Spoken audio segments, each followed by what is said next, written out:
విజయవాడ వరద బాధితులను ఆదుకునేందుకు దాతల నుంచి అనూహ్య స్పందన లభిస్తుందని, మానవత్వంతో విరాళాలు వెల్లువెత్తుతున్నాయని తణుకు శాసన సభ్యులు ఆరిమిల్లి రాధాకృష్ణ అన్నారు. ఈ సందర్భంగా Arimilli Radhakrishna 1,75,000 CM relief fund కు అందించడం జరిగింది. అనంతరం తణుకు క్యాంప్ కార్యాలయంలో నేడు నియోజకవర్గంలోని పలువురు పారిశ్రామికవేత్తలు, డాక్టర్లు, వివిధ రంగాలకు చెందిన వ్యక్తులు, సామాన్యులు ప్రతి ఒక్కరూ ముందుకు వచ్చి పెద్ద మొత్తంలో చెక్కుల రూపంలో విరాళాలు అందిస్తున్నారని అన్నారు. ఇటువంటి విపత్కర సమయంలో మానవత్వం చాటుకోవడం అభినందనీయమని కొనియాడారు. మరోవైపు విజయవాడ వరదలు మానవ తప్పిదమంటూ జగన్ చేస్తున్న వ్యాఖ్యలపై ఖండించారు. వరదలతో ప్రజలు ఇబ్బందులు ఎదుర్కొంటూ ఉంటే జగన్మోహన్ రెడ్డి రాజకీయం చేస్తున్నారు.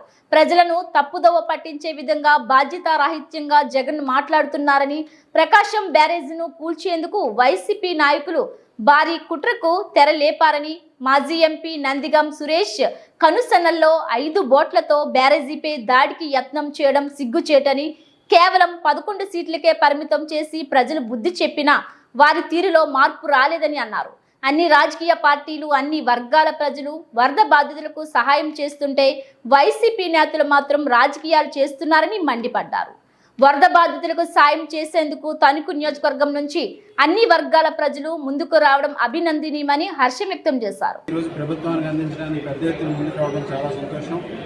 ఈరోజు అందరూ కూడా స్వచ్ఛందంగా ముందుకు వచ్చి ప్రతి ఒక్కరూ తమకు తోచినంత సహాయం చేయడానికి, అక్కడ ఉన్నటువంటి బాధితులను ఆదుకోవడానికి వాళ్ళందరూ కూడా ముందుకు రావడం జరిగింది.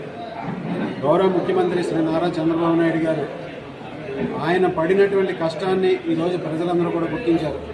10 రోజులుగా అక్కడ ఉండి అక్కడ ఉన్నటువంటి సమస్యలన్నింటినీ కూడా పరిష్కరించే విధంగా కృషి చేసి నిరంతరం కూడా అధికారులతో, ప్రజాప్రతినిధులతో, అక్కడ ఉన్నటువంటి టీమ్స్తో, కేంద్ర ప్రభుత్వంతో సమన్వయం చేసి అక్కడ ఇమీడియట్ రిలీఫ్ వచ్చే విధంగా, బాధితులందరినీ కూడా ఆదుకునే విధంగా చంద్రబాబు నాయుడు గారు తీసుకున్నటువంటి చర్యల పట్ల ఈరోజు ప్రతి ఒక్కరు కూడా హర్షం వ్యక్తం చేస్తున్నారు.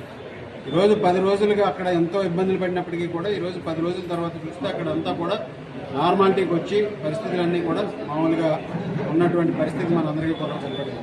ఇటువంటి పరిస్థితుల్లో కూడా ముఖ్యంగా జగన్మోహన్ రెడ్డి చేసినటువంటి రాజకీయాల పట్ల ప్రజలందరూ కూడా చేతుకరించుకునేటువంటి పరిస్థితి ఏర్పడింది. ఈరోజు మనందరం కూడా చూస్తే అక్కడ పెద్ద విపత్తు సంభవిస్తే దాన్ని మ్యాన్మేడ్ వరదలని చెప్తాడు, లేకపోతే బుడమేరు కావాలని ముంచేశారని చెప్తాడు. ఈ విధంగా ప్రజల్ని తప్పుదోవ పట్టించే విధంగా బాధ్యతారాహిత్యంగా మాట్లాడటాన్ని పూర్తిగా ఖండిస్తున్నాం.